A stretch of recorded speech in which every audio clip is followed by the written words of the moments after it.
Hi, everybody. My name is Aki, and I'm a mentor and business coach for coaches and help them to get clients and build their business. I'm a certified trainer of neuro linguistic programming, NLP, as well. So I'm about to be on the Online Prosperity Show with Prosper. And what you can expect to take away from the show is that I'm going to share insights from my own journey of how I went from a certified life coach and a certified NLP coach into getting some of my own clients and now helping other coaches to build their business and grow and get more clients. And also, what are the factors that influence a coach who's a novice and wants to get the first few clients and build their practice, and also some insights about what are the things that set successful coaches apart from the ones who fall away. So I hope to see you on the show, and I hope that you'll get a lot of value from it.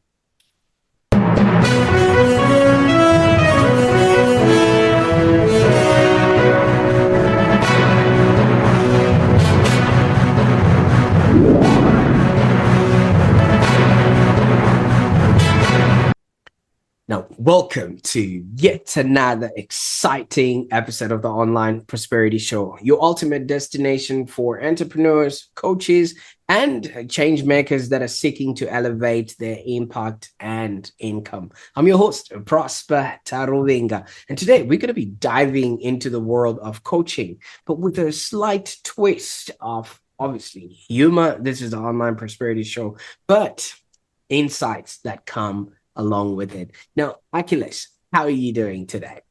I'm good, Prosper. Thank you for having me on the show. I'm really excited for the conversation.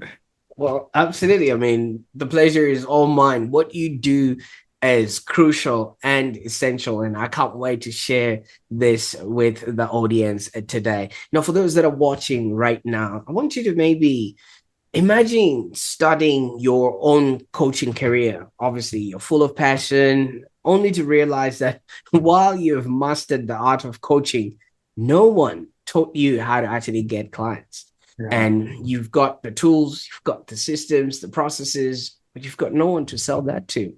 And it's like being a chef who can cook maybe a 5-star meal, but doesn't know how to invite guests to the restaurant.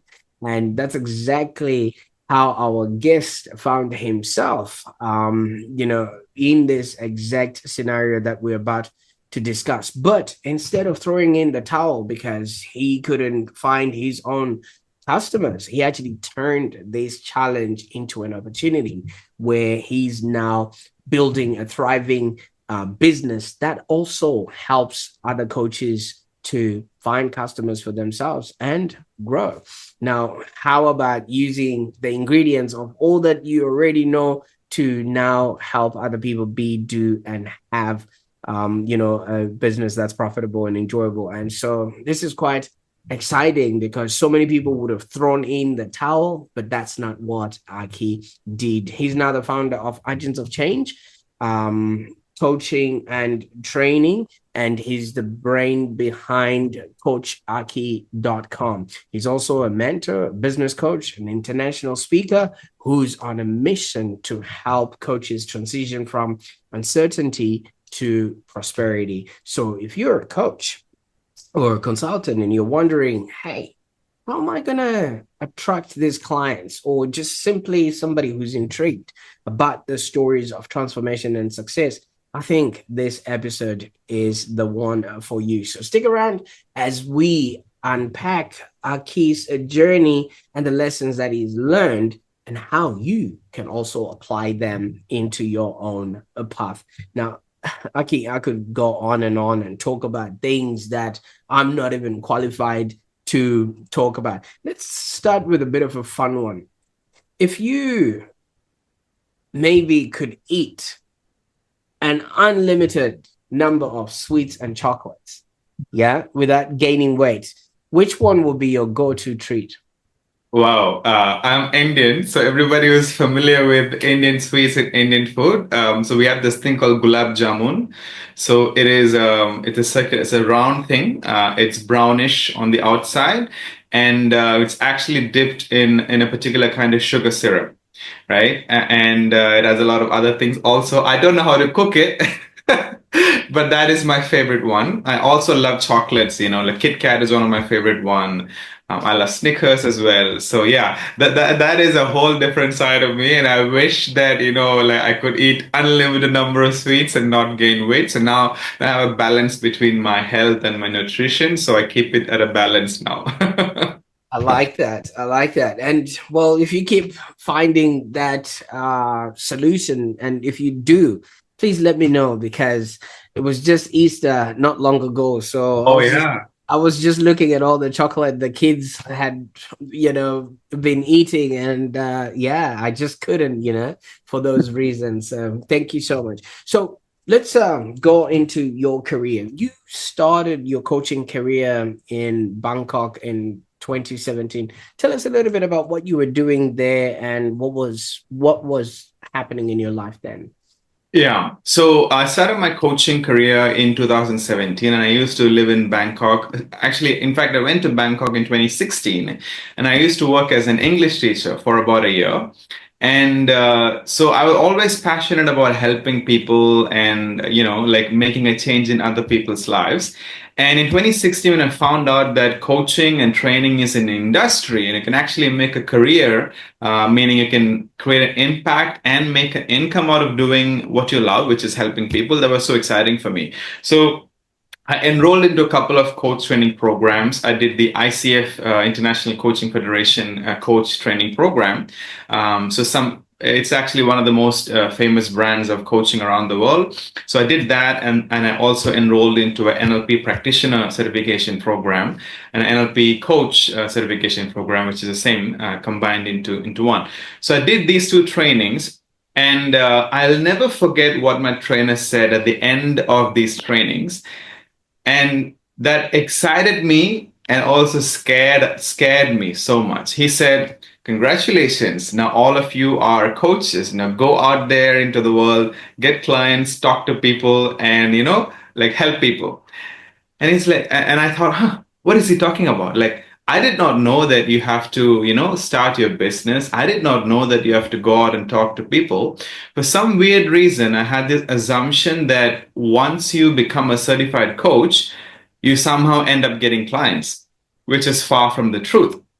So anyway, long story short, I wanted to find a way to start a career in this. I had no clue how to go about it. I had no experience in sales, no experience in business, and I'm from a family where nobody has ever done any kind of business, right? So I was lost for about a week or so.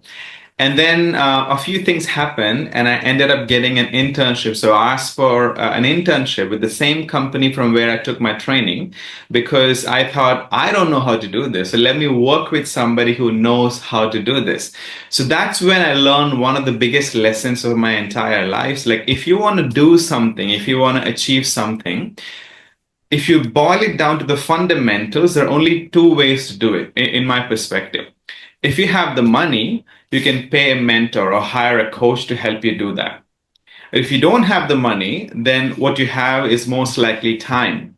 So you invest that time with the right people in the right environment to get that knowledge, and then you move forward and slowly you'll start making more money. So I didn't have much money at the time. So I worked with this company for free for about a month.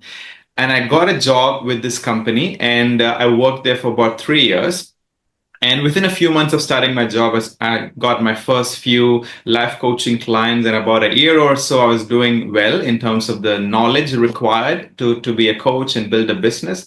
So somewhere in that journey, I started to help other coaches as well, to help them get clients and grow their business. And when I quit this company after 3 years, it was November 2020 when I started my own business.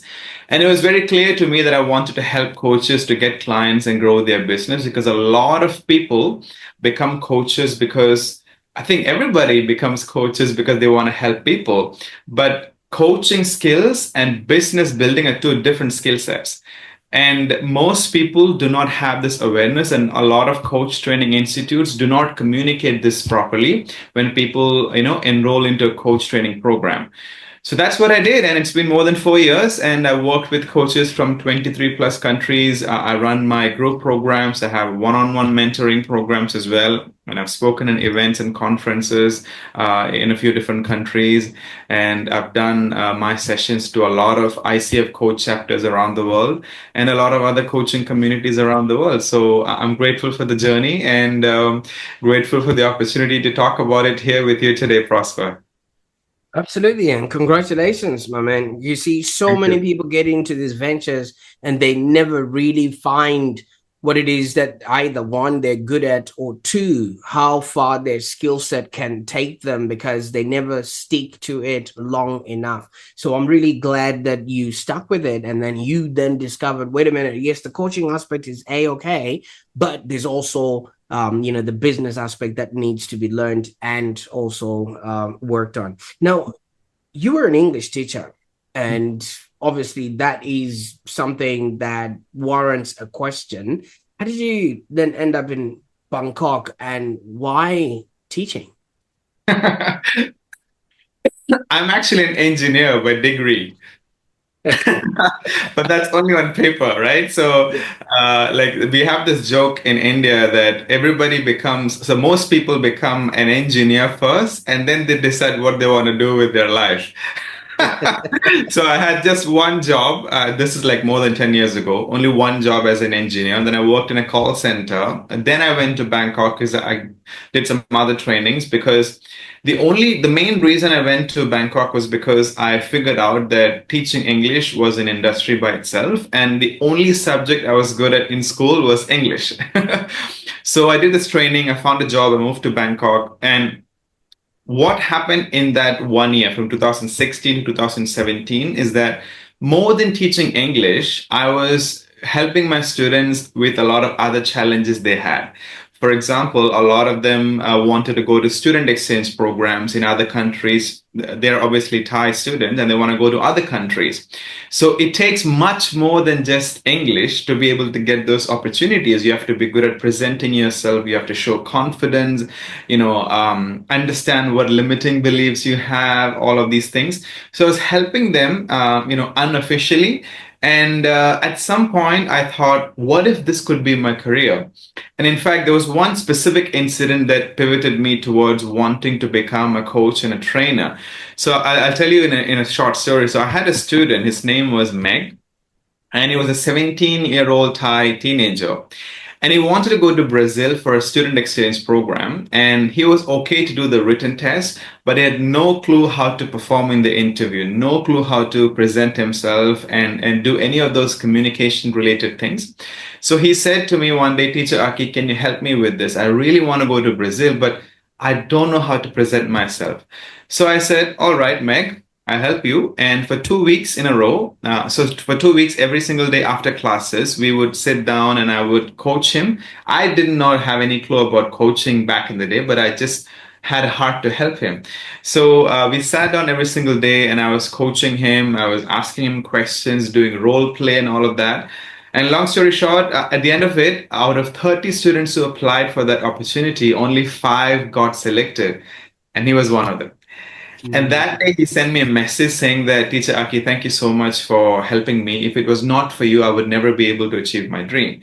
And that is the time when I thought that maybe the universe is sending me a sign that this is the next step for me.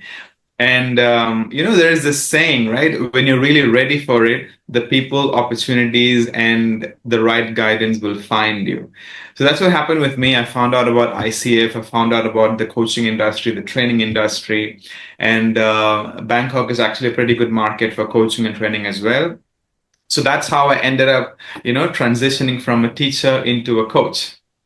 Absolutely. And that's quite a journey in and of itself. And congratulations on that kid, because I'm one of those recipients of having somebody, take you in, nurture you up until you actually then see the vision that you possibly Yeah. couldn't have seen for yourself. So good work that you did there. Now, you also mentioned along your journey that your family was not business orientated, so obviously there would have been academics, if I'm assuming correct, in the that sort of way of line. What was the conversation like when you then told them, nah, I'm leaving engineering, the very thing that they would have Yeah. wanted you to do to now becoming a teacher? Yeah. Well, uh, there are a lot of conversations that happen, but there was one thing. So when I did my, the graduation, I went for a master's degree, and I only did the course for about 8 months, and I didn't complete my master's, and I dropped out of university. This was like in 2015, much before I went to Bangkok and all of that. And so this was kind of a backdrop. So they knew that I'm not enjoying engineering and this is not for me. And the conversations were around the fact that, okay, what are you going to do now? You've invested all this money in 4 years to study engineering. What are you going to do? I said, I don't know what I'm going to do, but I know that this is not the right way for me. And it took me about a couple of months to figure out really what I wanted to do. So the conversations were all around fear. Fear. What if you mess up? What if you fail? What if you don't get a job and all of that? So in fact, one of the things that really helped me in this journey is that I ended up getting a job with the call center based in New Delhi, and my engineering job had nothing to do with my call center job. And that is the first time I realized that it doesn't matter what your degree is. It doesn't mean that you have to get a job connected with that degree for the rest of your life. You can do other things. And I was 22 years old at this time, and I had no clue that you can actually do that. Like I had this belief that if you have a degree in one area, you can only do a job related to that for the rest of your life. And I guess, especially in India, this is a common thing. So yeah, it was a pretty intense conversation. But I think somewhere my parents knew that if they don't agree with what I want to do for myself, I don't know, I might just end up running away and just doing what I want to do. So there was this element of my stubbornness as well, because I was very clear that this is not the path for me, right? So it took a few weeks, it took a few months to get them on board. And, when I started doing well, they were okay. And they were like, okay, yeah, the guy is doing well. Let him do what he wants. So it was pretty difficult, but all is good. When I look back, I'm grateful for all the positives.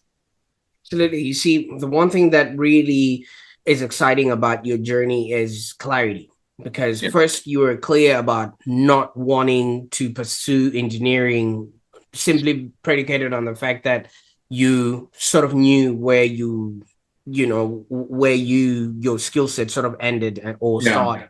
And then you then were also clear when you undertook the coaching sort of side of things. You were clear on that you wanted to help people, but you were also clear in the end that you needed to get those customers and you were not good at that.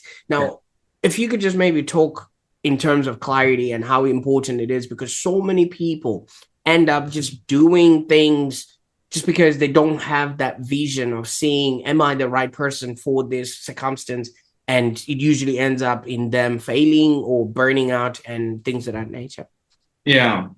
Okay. So I'll talk about this in two different angles, right? So one is what I've experienced when I was on this journey in the beginning, and now how I look back at that. And if I could go back in time, how I would make it better. So let's start with the first one, right? So when I was in the beginning of the journey, like for example, after getting my coach training, I feel that a lot of people have this challenge for many different reasons of not admitting to their shortcomings. Like, I feel that saying, yes, I'm not good at this is, maybe you can say it's a superpower, because I feel that a lot of people do not admit to something that they're not good at yet. And just because you're not good at something now, it doesn't mean you can't get good at it, right? So I had this clarity that, okay, I'm reasonably good as a coach. I've got the training, I've got some knowledge. I think I can help people. So I have already done some free coaching sessions. So that was okay. And being clear that, okay, I need to know how to sell. I need to know how to make an offer. I need to know how to find leads. So I did not know any of these things. So the first step for me was to figure out, okay, what are the successful coaches already doing? So what I did, one of the things I did at the time in the beginning was I looked around and I saw a few people who were already successful as a coach, and that was their full-time profession. And I reached out to them and I said that, hey, can we have, a conversation? Can we meet for coffee? And many times I took them out for coffee and lunch. And I was just asking them about their journey. So in everything, these people told me, like four to five coaches I met when I was in Bangkok in the beginning of my journey. I found out that a lot of things I don't know about business. Like, for example, I had no clue what is lead generation. I didn't know what is, closing the deal. I'd never heard about that before. I didn't know what a coaching package is. So I heard all of these words that I knew I needed to learn, but I had no clue what to do about it. Right. So when I found out about these things, my immediate response was to look for people who could help me. And the most realistic scenario in my case was to find an internship with the same company from where I took my training. And I had left my teaching job by this time, and I had no clue like what I would do if I were not doing this. So in a way, that was the only option I had. Right. So the key takeaway here was that find out what are the things that you need to do or know in order to get the result you want, and also be clear about what is it that you're not good at now. And if you have people who are good at it, talk to them, get their help. And with today, with internet and social media, it's not that difficult to find people who could help you with whatever you want, right? So now the second angle in this, if I could go back in time, one of the things that I would really work on myself is number one, starting with my energy, because energy is everything. We talk about prosperity, we talk about abundance, we talk about clients. There's also an element of your energy in it. Plus, you can only attract what your vibration is at, right? I'm sure you can relate to this. So if I could go back in time, one of the first things I would do is to, have more control over my energy and my focus, because there's so many times in that journey that I lost my mind, I lost focus, I was thinking negative, talking negative about myself. So I would calm my energy down and I would try to align my energy with the intention that I have.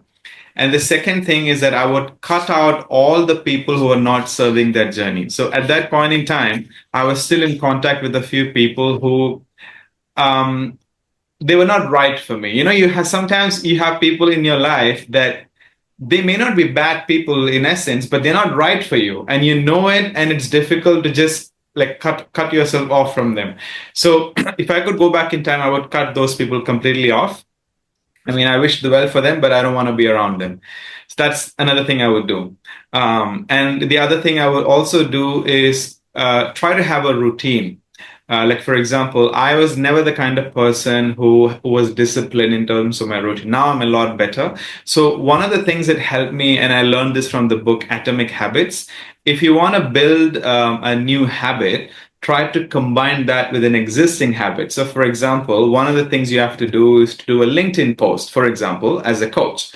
But what if you're somebody who has no clue how to do that and never written it before, right? So it's just difficult to sit yourself down and do that. So when I read the book, what came to my awareness was that I have a habit of having black coffee in the morning. So I thought, what if I combine my habit of having black coffee in the morning with writing a LinkedIn post? So slowly I started doing that, and these two got interconnected. So now most of the days when I wake up, if I have not scheduled my post, the first thing I do when I freshen up and have my coffee is to sit and write my post. I didn't know this when I was in the beginning. So that's why I said if I could go back in time, these are things I would change. Number one, have more control over my energy. Number two, cutting yourself off from people who are not serving your journey.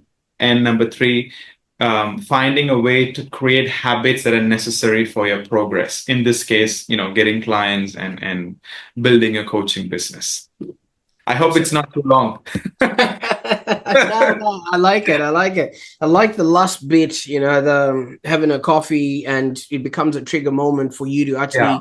create something and things of that nature. And so many people try to, what they call habit stacking, just try and do things, but they don't have a routine that then reminds them, hey, this is the time for you to start doing this. But let's just go back to the one bit that is very, very important, because you realized early on that your coaching skills didn't automatically translate into getting clients. And so many people, especially that we also end up working with, they just show up, they've got a whole big bag full of things that they can do for people, but they don't know how that translates into getting clients for themselves. What is it that you do with people when they show up and you start working with them? Yeah, so you're talking about coaches, yeah? Yes, absolutely. Yeah. All right. So I'm a big believer in frameworks and processes. So I feel that you need two things, right? So this is like at a very simplistic level. You need frameworks, processes, and strategies that are proven. And you also need to have your presence of mind. Like, for example, when you're with a person, with a human being, a lot of things can't be done by following a rigid framework. You have to be in the moment and you will intuitively know what is the right thing to say to them. So let's keep that aside. So your question was about what do I do with them? So I have this framework that I use with coaches, and that is the single biggest framework that I use. I call that the 4 core pillars of your coaching business. Now, this is like, think about it as, if you want to build a skyscraper, the builder needs to have a strong foundation first, right? So metaphorically, if you want to build a coaching business and have it sustainable and scalable, it has to have a strong foundation. And these four core pillars are the foundation. So the first part is having a clear and compelling offer. So, the thing about coaching is it is a very intangible thing. So when you communicate it with the prospective client, we can't just say, I will give you coaching, especially if they do not understand what coaching is and it's a new thing to them. So having a clear and compelling offer that communicates very clearly who is your target audience, what are the problems you can help them solve, and what is a signature framework or a process that you have for your specific type of coaching that can help the client get to the result. That's the first thing. The second part is lead generation, because once you have an offer and you're clear about your niche, your target market, your pricing, all of that, you have to find leads. And in everything I've studied over the last 7 years, there are 5 ways to organically generate leads. So depending on where they are in their journey, I find out what is the best lead generation method for them to start with. So for example, most of my clients are people transitioning from a 15, 20 years of corporate career into a coaching role. So they already have a decent network, people who they could reach out and probably get their first few clients. So with people like that, I start with reaching out to the immediate network. And if they don't have a network, then there's something else. So the point is, the second pillar is lead generation.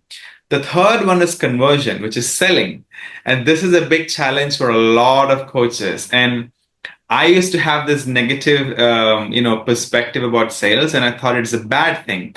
So many years ago, one of my mentors told me that, Aki, if you don't like the word selling, call it influence. And I started calling it influence back in 2018, early 2018. And a few years later, I developed a different perspective towards selling. I thought, if you really believe in what you're doing as a coach, you're actually helping people every time you sell your program or your offer. So now I look at selling as helping. So that's the third part. So a lot of my clients have never done sales. They're not good at sales. So the conversion part, talking to somebody, doing a discovery call or a chemistry call and converting them into a client is not easy, especially if you're a new coach. So that's the third bit. And the last one is service delivery. So this is where they do the actual coaching. So I don't tell them how to coach their client because they're already certified coaches, but I give them some tips and real world insights into, how to get more referrals, how to improve the customer satisfaction and things like that. So this is like my core framework, the 4 core pillars. So now this is just a surface level. So when I work with them, I go deeper into all of these pillars and I help them implement every single thing. So just to give you one example, I'll just close my answer with this. So I have a client right now. She's 22 years old and she's a coach. And She was charging a particular amount for 4 sessions, which is pretty low. And when she started working with me, like just a few days ago, she closed a client, which is almost 4 times the price of what she was charging. And the reason for that is because like pricing and charging money always has two different sides. One is the actual amount you ask for. How do you know what's the right amount to ask for you? That's one. And the second thing is your relationship with money. And this is the internal stuff. So I worked on these two areas with her, and she closed a client, and she was telling me that like this is a big thing for her, and a lot of people at her age don't make a monthly salary of that, and that's what she was able to get with this one client. So my point is learning how to sell and close the deal with the person is very, very important for coaches, and it's one of the most important skills.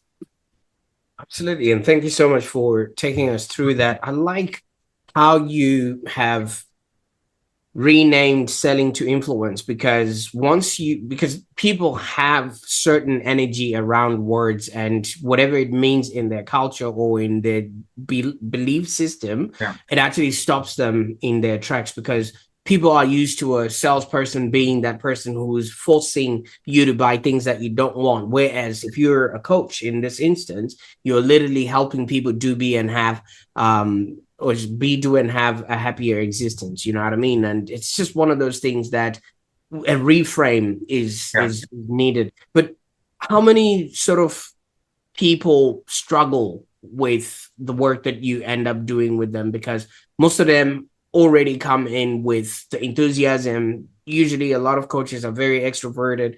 They're easy to hang around with people, and they just, it's just easy for them to mingle with other people and things like that. Well, there is a percentage of people who end up, I don't want to say giving up, but they end up not valuing what they told me about in the beginning anymore. This is anywhere between 5 to 7%, if I have to put a number on it. And this is because a lot of people, when they start working with me in this instance, they don't know firsthand about the effort required, in order to build your business, because it is not easy, right? It takes work. There's no rocket science in it. If you do certain things, you'll get the results. But some people don't want to do it. And I also found a pattern in my clients, like the people who have not continued on the path and actually, done the work to get the clients. There's an interesting one. Like I said before, most of my clients are above the age of 40, and they've had a good corporate career, and they're transitioning into a coaching career. So a lot of people end up not continuing this journey to build a coaching business is because I feel that for a lot of them, money is not really a problem. They have enough money to take care of their thing, and they don't have that kind of drive to like really go and do it, and then to meet people and to post on social media and all of that. So yeah, some people who do not have that high level of inspiration and commitment to do this, they kind of end up falling away. But I guess it's true for almost all mentors or coaches who do what I do. There's a percentage of people who always fall away, and I guess it comes down to their personal reasons. Yeah.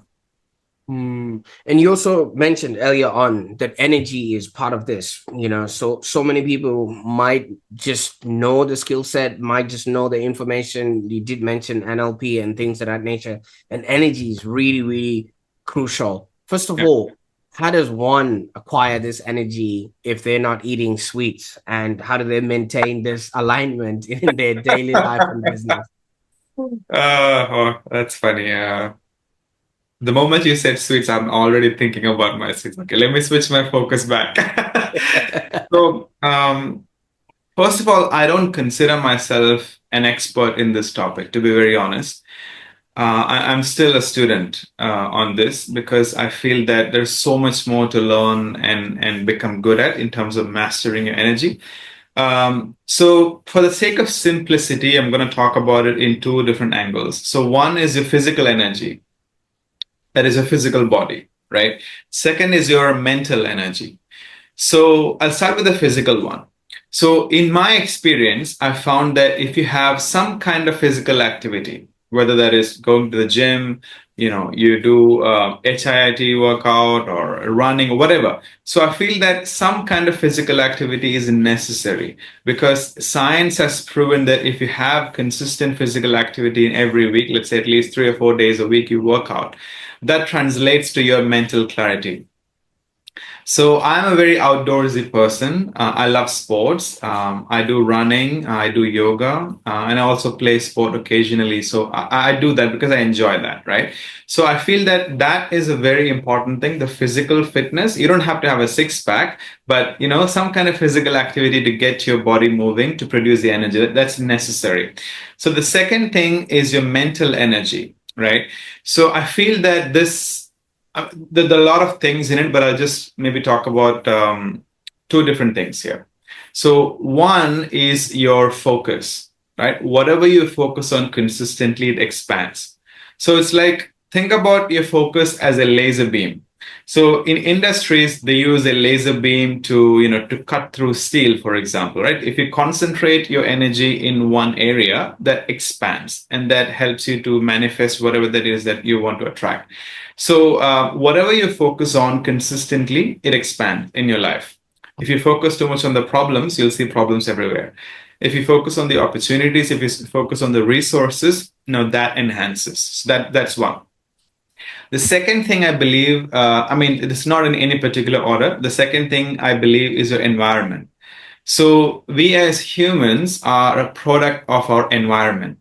So, like if you hang around people who are negative, they're pessimistic, they don't have any ambition for their life, you at some point become ending up like them. If you hang around people who are ambitious, who talk about growth, who talk about prosperity, who talk about abundance, who talk about business growth, helping people, that rubs off on you.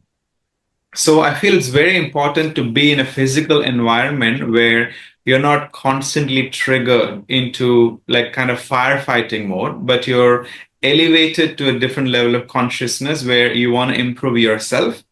And I feel that as coaches, we can only get the results in alignment with our own personal growth. If you're not growing as a person, like I've not met a single coach who is successful, who, he or she is not continuing to do his personal growth or her personal growth. I feel it's very important. So yeah, that's what comes to me. If you'd like to expand on that, I'm happy to go deeper. Absolutely. I mean, obviously, I know you're humble, Aki. Yeah, you did not call yourself an expert, but you've spoken international conferences, like the NLP summit in Goa. It must have been exhilarating in and of itself. Yeah, I love it. And just tell us, how did this experience then influence, the way you work now and some of your coaching methods? Yeah. So it's actually funny. Like I've never really good at public speaking. In fact, I was one of the worst speakers in my class back in my university. Like I used to suck so much. So I remember in 2016, one of my uncles is a distant family member. He told me that you should join Toastmasters. So for people who do not understand what Toastmasters is, it is an international, it's like there are a few different clubs in every country where you can go and practice your public speaking and presentation skills. So that's how I picked it up. And later when I, came into the coaching and training industry, I found out that becoming a speaker is one of the fastest and the most powerful ways to grow your influence, to grow your personal brand, and to attract clients. And I love speaking and presenting so much because of two reasons. Number one, it is you can scale your impact and your income. So you have an opportunity to talk to a lot of people at one time instead of talking to one person at a time, right? So talking about the conference and speaking and everything there, that was one big factor that it allowed me an opportunity to have, to contribute, to provide value, and to create a lot of impact in that 1 hour or half an hour, depending on the conference or the event. So that's one thing. And the second thing is, in my experience, every time I've spoken in an event, whether it's online or offline, I've always ended up getting some clients from there. because some people are watching it and then, they reach out to me on LinkedIn or they reach out to me via email. And then we have a conversation. And if we are a good fit for each other, then they end up becoming a client. So, and I teach this to a lot of my clients as well. And I have an entire framework and a process on how coaches can, deliver presentations, get opportunities to speak in events and all of that, because that is something that a lot of people are afraid of, public speaking. And in Mhm. my view, if you can have the courage and the willingness to become a speaker and talk about what you do as a coach and how you can help, you set yourself apart from a lot of people, because a lot of people don't want to do that. So if you do that, you will be separated from the crowd, and it creates a lot of opportunity. So yeah, I mean, I'll just come back to what I said earlier. So it gives me an opportunity to provide value, create a lot of impact, plus get clients from the back end, right? So this is why I love speaking and presenting so much. Absolutely, and you're doing an amazing job, so to speak. Thank Um, what I really like about all of this is once you arrived in Goa, you. you literally moved there, and you've now made this your place now. Obviously, it's for better work-life balance, and it's a dream for quite a lot of people. How Yeah. has this change actually impacted your business and personal life? Oh, great question. I had a friend of mine who came from the US recently. We're talking about this. So, you're right. Goa is a beautiful place. And for a lot of people, especially in India, it's like the dream destination. So, for me, the biggest change after coming to Goa was that I have more balance in my life. So we have different areas in life, right? Anytime you are too focused or stressed about one area, you lose balance in other areas. Like I know a lot of people who have a good career, but they're overweight. They have an addiction to smoking and, whatever. So I look at life as, there's this concept called the wheel of life, right? So I love that. So it means that you have a few different areas in your life. You have your career or your business, then health, your wealth, relationship, your personal development, your EQ, and your family and friends, adventure, etc., etc. So now I have a better balance in my life, and the biggest difference has been that if I have a long day and if I feel tired, I want to, have a change. I'll take my bike or take my car and I go to the beach and I spend some time there or go for a long jog on the beach. Or Sunday mornings, I go to Panjim, which is the capital city of Goa. So they have this beautiful road by the side of the, close to the sea where you can go on a morning walk or a morning jog. So I do a 5K there every single Sunday.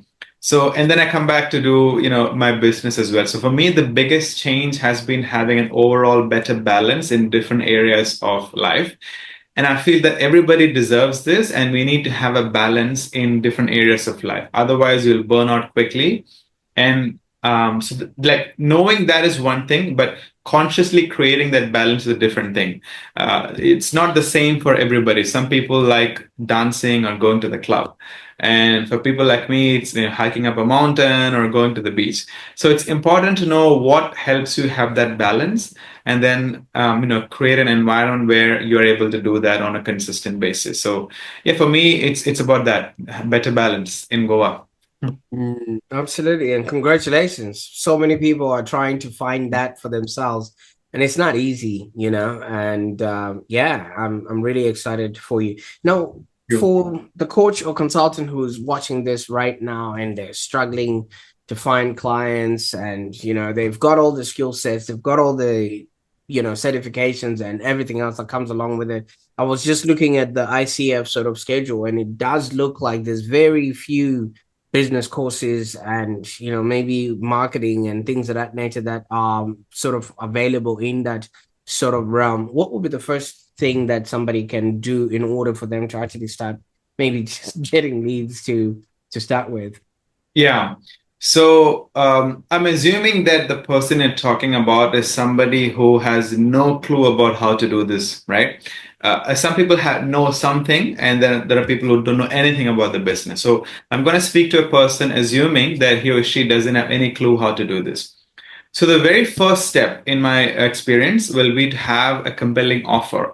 about your coaching, your coaching. So what I mean by compelling offer is your offer is the thing that your client pays you money for, right? They're not paying for the credential. They're not paying for the ACC, PCC, or the MCC. They're paying for the like, what is it that you're giving them in exchange for their, their money and their time, right? So having a clear offer. So this can itself be like a 2-hour conversation, but I want to make it simpler for people to understand. It is about having a framework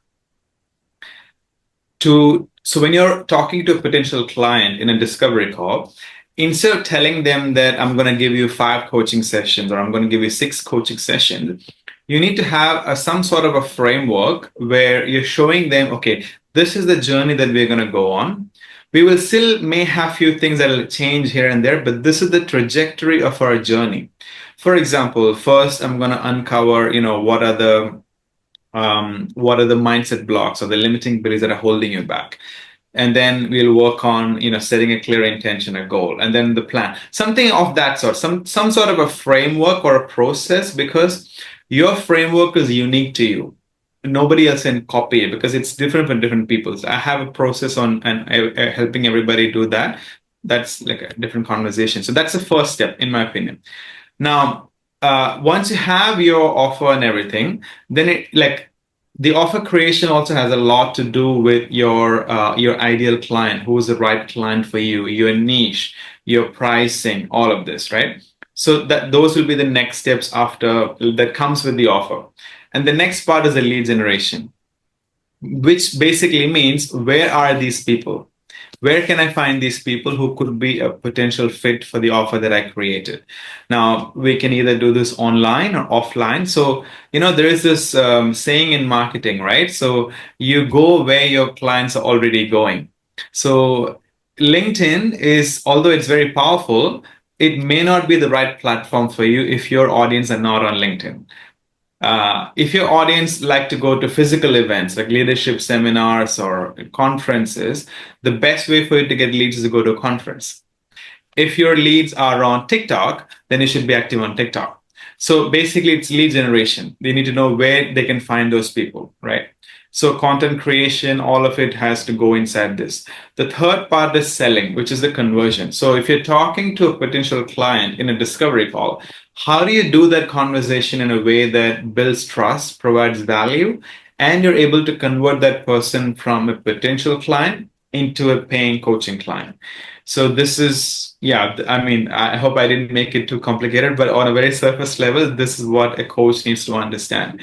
And this is the basic framework in place. And it will be a bit different depending on what their strengths are, what their areas of improvement are.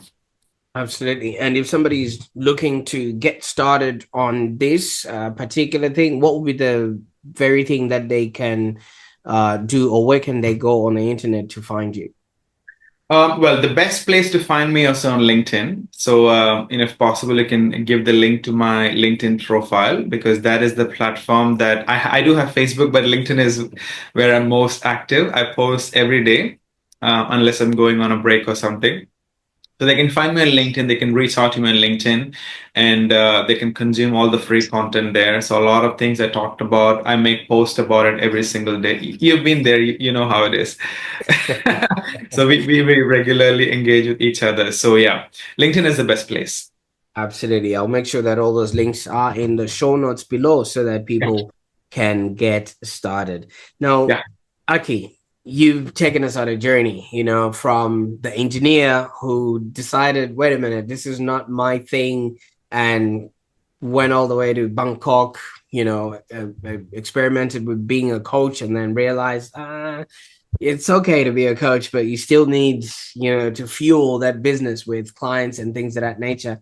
And then in the process, you're still discovering, what sweets to eat, which obviously wouldn't cause trouble. And now you've sort of established yourself, as a coach's coach who is literally helping others, find leads, grow their businesses, and establish frameworks within their business. But what's next? What can we expect from you now that you've taken us in on this journey? What are you working on that's exciting? Yeah, there's something that I'm working on. So I'm gonna go to Dubai later this year, November, because I'm not the kind of person who plans like 3 years or 5 years down the line. I don't resonate with that. A lot of the things I do are based on my intuition because I've come to believe with everything I've studied that this I don't want to sound like religious or philosophical, but this is what I believe. God's plan is much more greater and grander than what your logical mind can plan for you. This is what I believe. So there are a few things have happened recently in my life and the people that I've met. So Dubai is the next destination. So what I'm going to do is November this year, we're going to go there, me and my wife. And I already have a few clients in Dubai and I have a few connections as well. So I'm going to go and explore the business scene there and see what else can I be a part of. It might be an extension of what I'm already doing because I'm a certified trainer as well. I could do trainings. I do it to a small extent, but not to the extent that I could be doing. So I'll go explore all of that, and then I also figure out how I can add that value into my audience who are already following me. So yeah, that's the next step. I'll let you know after that. Absolutely. Now, Aki, I don't know if you've ever seen the trends. Have you seen that Dubai chocolate? Dubai what? The Dubai chocolate. Which one are you talking about? There are a few different kind of.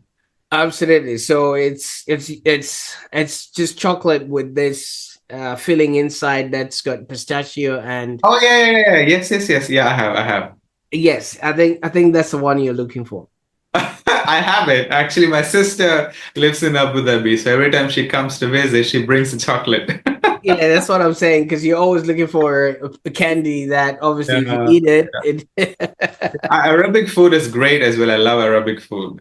Absolutely. Yeah. Now, Aki, I can't thank you enough for the time that you Thank you, spent with Pras. me on the call today. I mean, this has been an enlightening episode, especially showcasing to people that clarity and, just movement is what brings joy to a lot of people because if you are just staying in the one place like a tree that's got roots, you might not meet the people, the experiences and the opportunities that would then elevate you be to and have happier existence. And I wish you all the best in Dubai and everything else that comes along with it, because as you have noticed, you always have whatever it is that you do, you always end up and land in your feet because of the clarity that you have. So thank you so much for sharing that with us.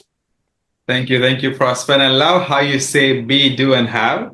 I made a post this morning, and so I'm on a journey. So I've been on a journey recently to discover that being is much more powerful than doing. And what that actually means is that like if you discover really who you are and who be how you need to be, the doing is just automatic. Doing is just like inspirational and so clear. So like I'm consciously moving away from the thought of doing something and consistently to being a certain way, because whatever you attach your identity with, that's what you live, right? That's who you live. So yeah, I love how you say that, and thank you so much for having me on the show. And I hope to meet you in person one day. Absolutely. Well, you're edging a little bit closer. Now you see you were in Thailand, now you're in Dubai. Before you know it, you're going to be in Melbourne. So yeah, Yeah. keep keep expanding that horizon. And I must tell you, in Melbourne, we do love our chocolate. So Amazing. Yeah. I do have some friends in Australia, by the way. They're in Sydney, and the other one is in NSW. So I don't have anyone in Melbourne, but now I do. So that's great. Thank fantastic. you. Absolutely. And thank you so much. For those that are watching right now, Aki's journey, obviously, from being that novice coach, or let's start it off from being the teacher that he was to now becoming a mentor for coaches worldwide, is just testament to the power of resilience, curiosity, and strategic action. And as you have noticed, he's not just stopping where he is, he's going to keep elevating, learning, and being curious along the way. So if today's discussion resonated with you, I suggest that you don't keep this to yourself. All right. Look up amongst your friends and people that you care about or people that you work with, and share it with somebody who could benefit from Aki's insight. So I'm thinking of somebody who's maybe stuck in their career right now and thinks that whatever it is that they studied is the very thing that they should be working on. And as you would notice that artificial intelligence has really come strongly, and that person might just be holding on to and is fully qualified for a world that no longer exists. So if you feel that for them, just share this episode with them. They might actually benefit a thing or two about really letting go and accepting things that might come to them, because you can't climb the ladder of success with your hands full. And if somebody has shared this episode with you, the next time you see them, just give them a hug and maybe buy them some chocolate. And while you're at it, send some to Aki. I'll be putting all the links to how you can send him as much chocolate as you can, because he can't resist it. And let's see how he's going to be able to work on that. And while you're at it, subscribe to the Online Prosperity Show for more stories that inspire and empower you. Also encourage you to stay tuned to the next episode, where we're going to be exploring ideas on how to enhance your happiness and well-being. Until then, keep striving for prosperity in all areas of your life. Bye for now.